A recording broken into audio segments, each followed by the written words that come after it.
একজন মহিলার সারা জীবনের জমানো অর্থ সে জমা দিয়ে গেল, কিন্তু সেটা জমা না দিয়ে সে আত্মসাৎ করে ফেললো। এই ধরনের কিন্তু প্রতিনিয়ত অভিযোগটা আসছে। সম্প্রতি রাজশাহী তানোর পোস্ট অফিসে জমা রাখা 2 লাখ টাকার হদিস না পেয়ে আত্মহত্যার চেষ্টা করেন পারুল বেগম নামের এক নারী। ওই ঘটনার পর খোদ ডাক টেলিযোগাযোগ প্রতিমন্ত্রীর আলোচনায় উঠে এসেছে ডাক বিভাগের কর্মকর্তাদের নানা অনিয়ম অপকর্মের ফিরিস্তি। শুধু অনিয়ম অপকর্ম নয়, কর্মকর্তাদের অদক্ষতা ও অব্যবস্থাপনায় পড়ে আছে কোটি কোটি টাকার সার্ভিস ডেলিভারি গাড়ি।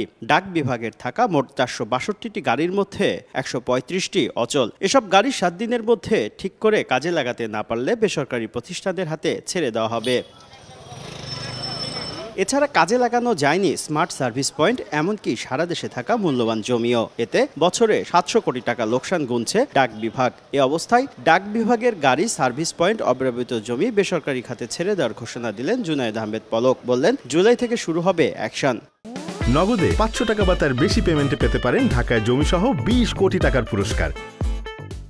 হাজার হাজার কোটি টাকার ল্যান্ড এবং যে সিভিল ইনফ্রাস্ট্রাকচার আছে সেটা তো ফেলে রাখার কোনো মানে নাই।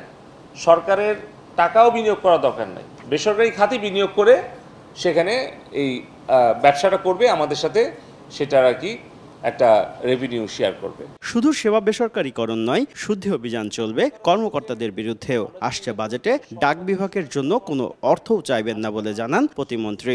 ব্যবসার তো আসলে একটা তাগিদ থাকতে হবে, কারণ সরকারি সংস্থা বেতন কমবেও না বাড়বেও না, তারা কিন্তু লাভের অংশও পাবে না।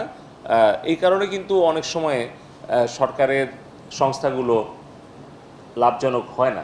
এ সময় ডাক বিভাগের জন্য সরকার নতুন আইন করছে বলেও জানান জুনায়েদ আহমেদ পলক। তো এখন ফসল.com। শুভ খান, সময় সংবাদ, ঢাকা।